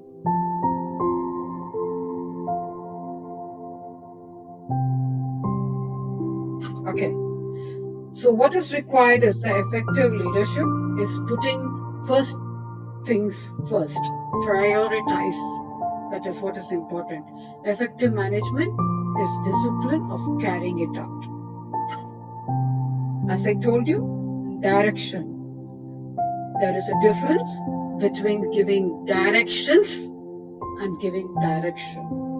So with one single target, with a very unified focus, with a specific focus, very clearly, which is achievable, measurable, which we can be worked on a timely situation, we should be able to give our directions when it comes to the goal setting process. As we all know, a bad leader can end up in a very non-encouraging situation. So remember, when you set your goals, you have to self-actualization. Yeah, you need to develop self-esteem for yourself and for others, as it is built on the platform of respect, love, trust, empathy, such that there is a bonding which is developed with the love of belonging, such that it is not taken as a task to deliver, but an effort, and where everybody is willing to contribute and cooperate, such that we are able to achieve our goal with satisfying everybody's employment, personal employment, making use of all the resources available with the personal security, ensured with emotional quotient, not targeting anybody's emotional quotient or causing deficits, achieving towards the nature or towards the community. So this is what is very, very important, such that when you set your goals. So to conclude, in this process of achieving your goals, they say it is impossible, but we say, watch me. I can do that with the 5 Ds. That is dream, with the right direction, with the right desire, with the right discipline, and the determination to take it forward, I will be successful in achieving my goal. So keep yourself busy, focusing on the dream, working hard on your dream, improving yourself, chasing your dream, focusing on yourself. Don't forget those to-do lists. Focus on it, review it one day, the world will focus on you.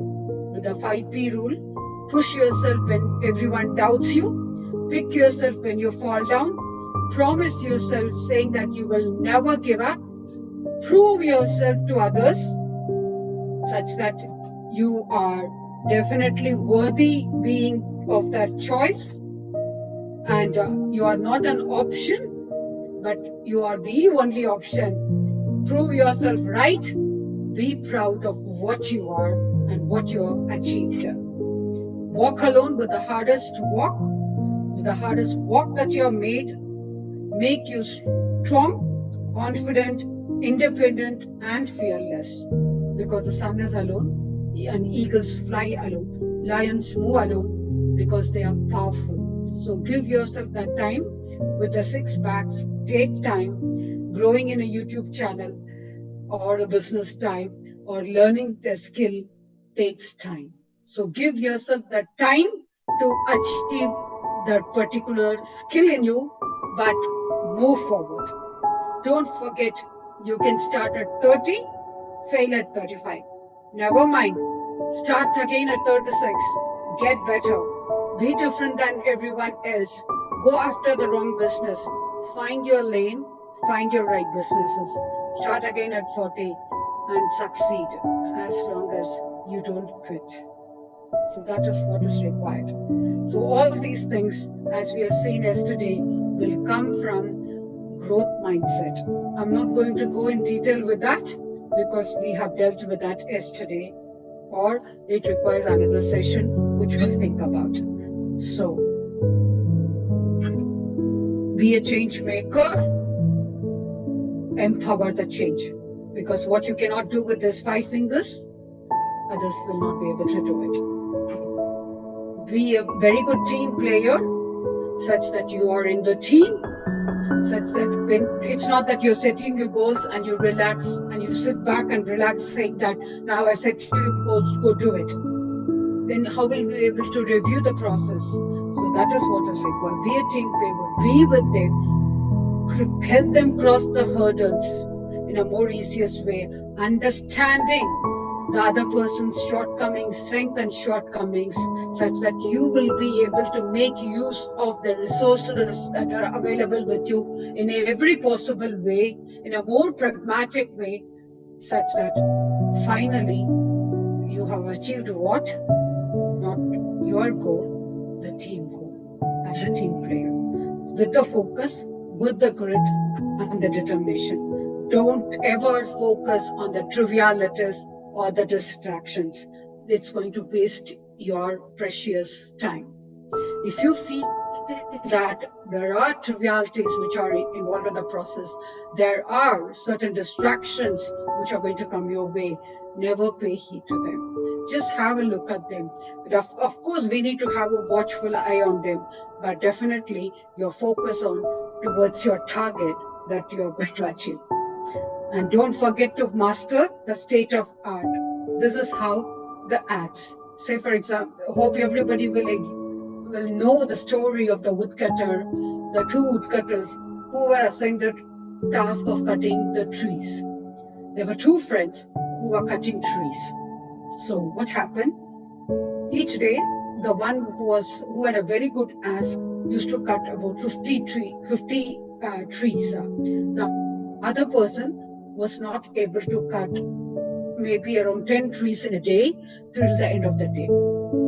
So the other person was always wanting to know how this person is able to manage his time. He's taking his food on time. He's taking a break of about 4-5 hours in between, and he's able to cut about 50 trees. That's a target that is to be achieved.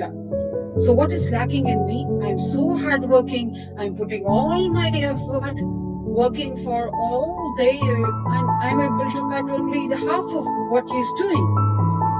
Actually, he wanted to know exactly what was lacking in him. When he asked his friend, he said, when I take my break, what I do is that, any guesses?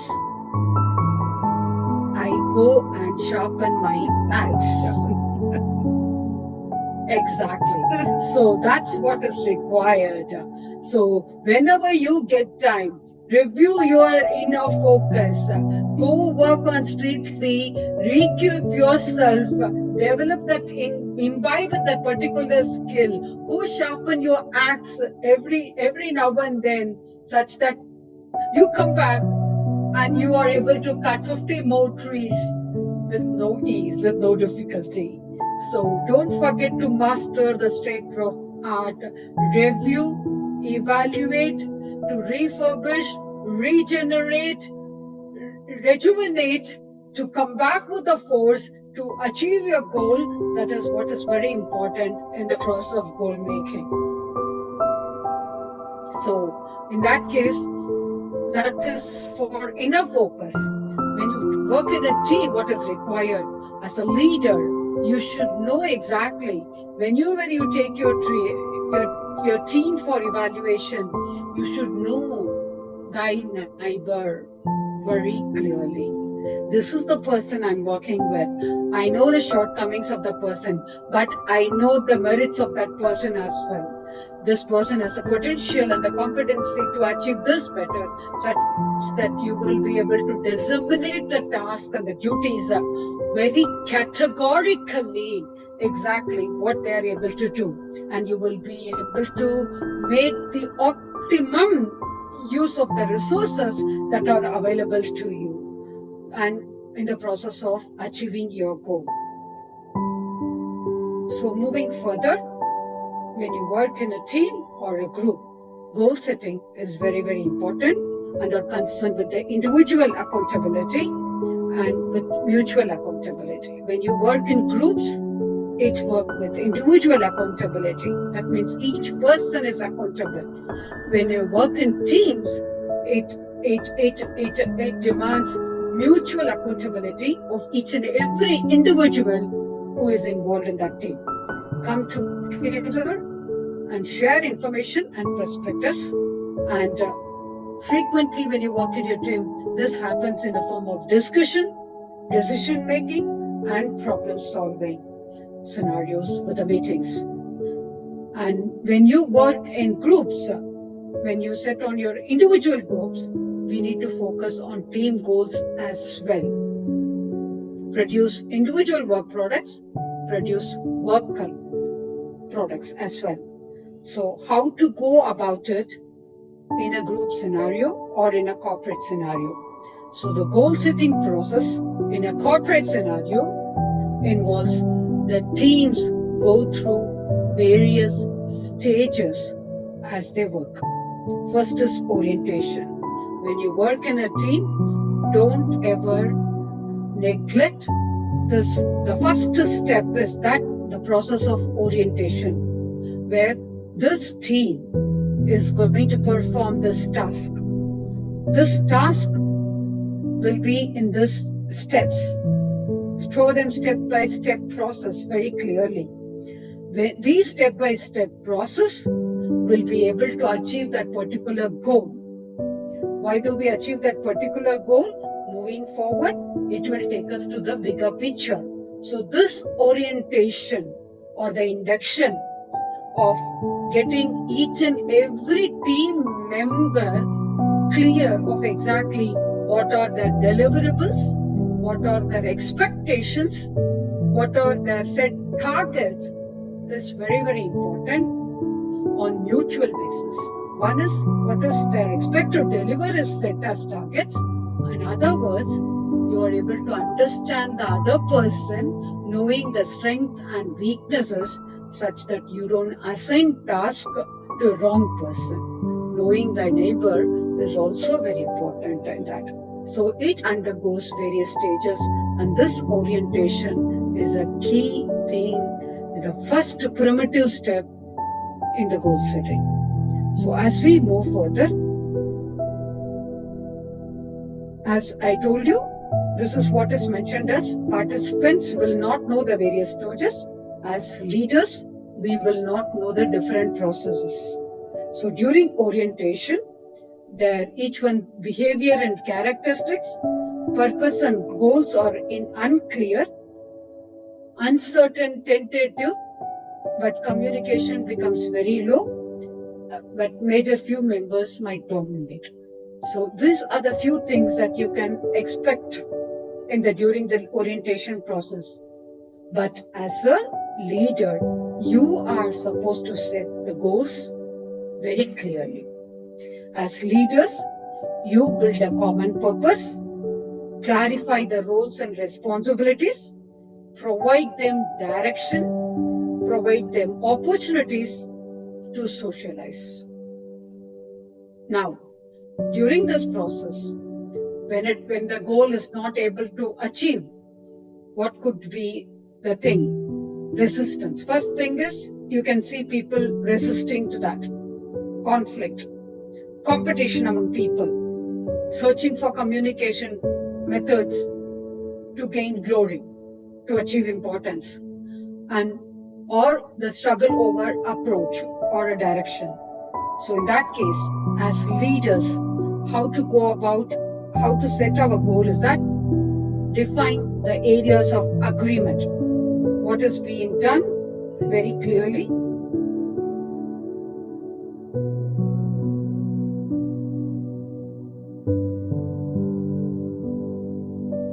Okay. Define areas of agreement, encourage participation, flesh out hidden agendas, develop team norms and processes, and for meetings to work.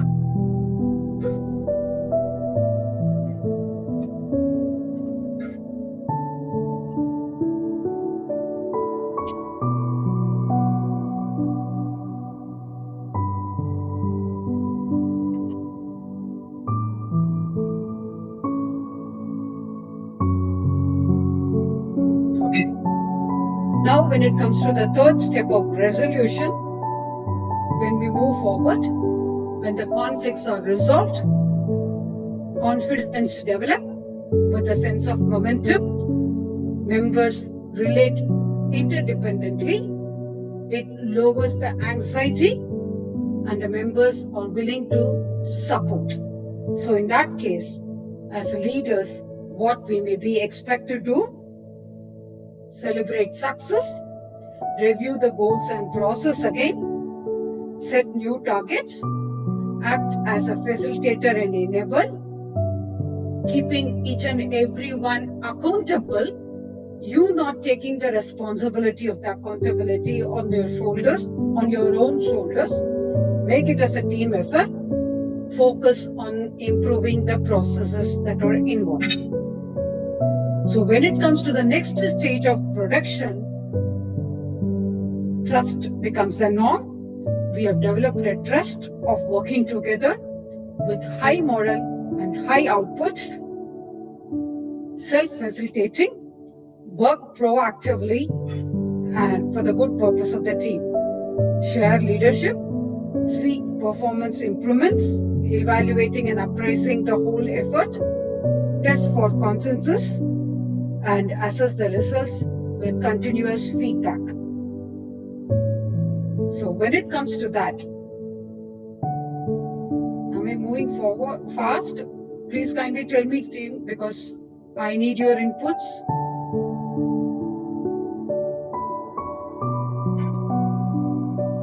It's okay. Okay, fine. So when it comes to the termination process, what is very, very important is that when we get stuck, finally there could be a stage where our goal is not achieved.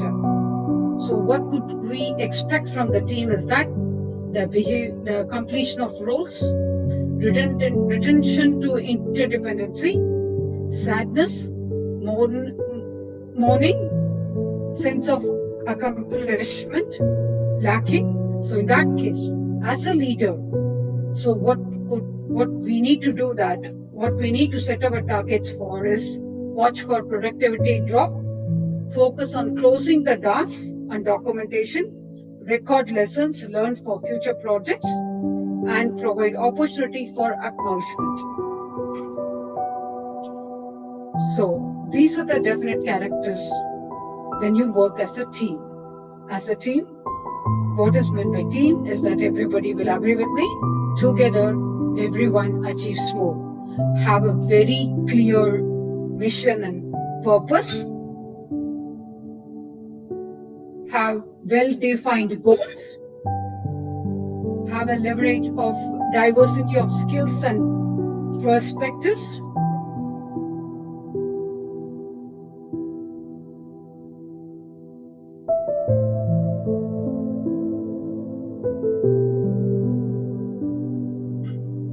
Establish roles and responsibilities and their expectations and deliverables as group norms. Obtain balanced participation. So when you set your goals, make sure that you are setting your goals thinking about each individual and as a team, and you're able to move forward. So maintain open and collaborative communication, fostering trust and cooperative relationships. Utilize effective decision-making process. Use functional conflict and resolution. Exercise and participative leadership. That is what is very, very important, such that you are able to fix your internal compass of defining what is expected from your team for the problem to be addressed and for the goal to be achieved. So this is what is the whole process of goal setting is all about, with the mission and the purpose of achieving the bigger picture with the smaller steps, taking it forward. As I told you, every single step is a bigger leap to fly high. So we begin with the defined goals. We begin with the vision, provide priority, set direction of actions and decision. We make our goals measurable with the defined benchmarks, and at the early stage of achievement, we are able to leverage diversity in case of any technical capability or the skill which is involved, or the knowledge or the expertise which are involved. We help them to recoup themselves, adapt new work styles for them with the logical data and appraisal, data-oriented, organizing it into the detailed orientation, which gives the support to them, which is managed well balanced with the equal emotional quotient and strategical parallel, such that we are able to achieve or set the target such that we move forward with the defined roles and responsibilities that are required. So this could be done in teams of meetings, communication, conflict, resolution, decision making. These are the steps which are involved in it. But in every single process, what we need to ensure in our goal setting process is that balanced participation of each and every team member, such that they are able to contribute with the subject matter expertise. We are making use of the resources that are available. The members' opinions are well sought in a more conscientious manner, in a more democratic way, with the collateral thinking. Tasks and task activities are disseminated to the right person, that such that they are achieved and completed on time, and we are able to move further in our leadership role with the success of glory.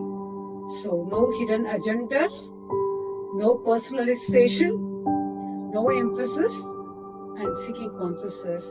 Communication is very, very important, such that everything is depicted and shared with them, manifested in front of them, in front of the targets, such that we are able to achieve our goal.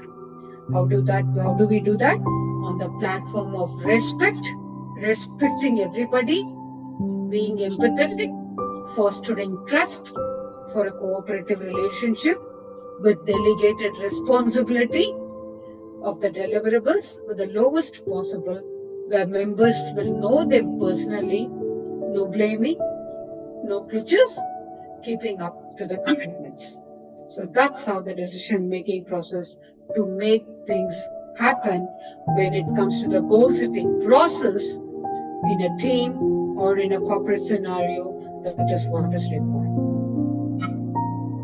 So we'll be able to conclude the resolution in the process, agree that there is a problem, define and agree the description as each party. Each member is a valued member. Their consensus are taken, agreed, constraints which are moved forward in a more congenial way, in a more democratic way, generate possible solutions.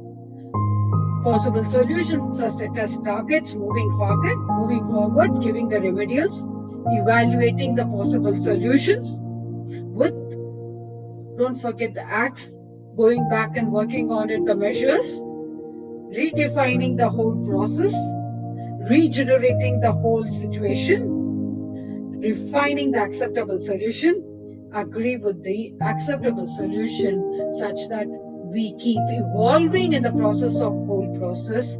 And definitely goal setting is not a destination, is always a journey to move further. So with the shared leadership, decentralized interaction, great task completion with a reciprocal effort where each team member is able to contribute with mutual accountability and ownership, we will be able to achieve our goals of high performing teams. So as a leader, we will be able to develop structure, communicate clearly, will be leading by example, encouraging trust on the platform of respect and love, provide motivation.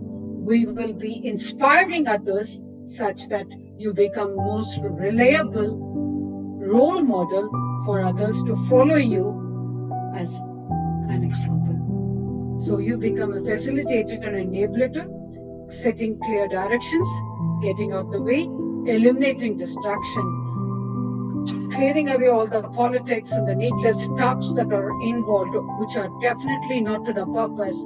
Remove all the roadblocks. Keep everyone on the same page with respect and understanding. You come up with the developed structure of the project management, work breakdown structure, organization breakdown structure, responsibility matters, baseline schedule, baseline budget, anything could be adjusted. All these are the corporate goals that we can set up when we move in this process of goal setting. So leader plus teamwork will be able to achieve the success that is what is required. With that, we have come towards the end of the session. To conclude, the great leaders don't set out to be a leader to make a difference, and it's never about the role that. So as we know, life is a series of small destinations. So the goal is not to acquire things to certain people to complete you. Such goals are bound to cause suffering once they vanish from your life. Easy come, easy go. When your focus is on the goal alone, you forfeit the lessons and the wonderful experiences that lie in between.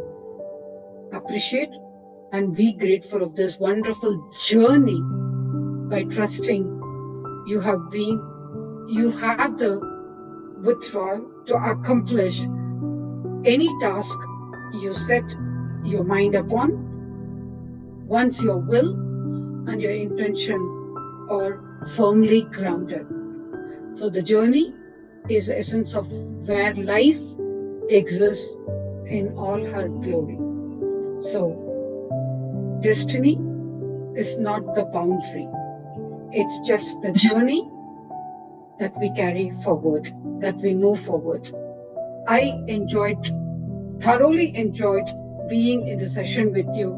As I told you at the beginning of the celebrate. I celebrated this moment of being with you, as this stage is very, very precious for me and to each one of you, such that we are able to move forward in our process of goal setting. I'm sure with the key takeaways of today, I have contributed a small part of it towards the bigger glory. Thank you. I thank you for the great opportunity, for bearing with me at this late hour.